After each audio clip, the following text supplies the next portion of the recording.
Ito, hybrid din to, no? Pinagsama tong German Beauty Homer at saka Classic Oriental Frill.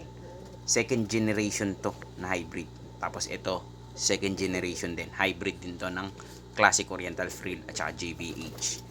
So makikita natin guys, ayan, medyo may kulot to. Tapos yung paa niya, wala masyadong balahibo, no? May kulot siya sa batok.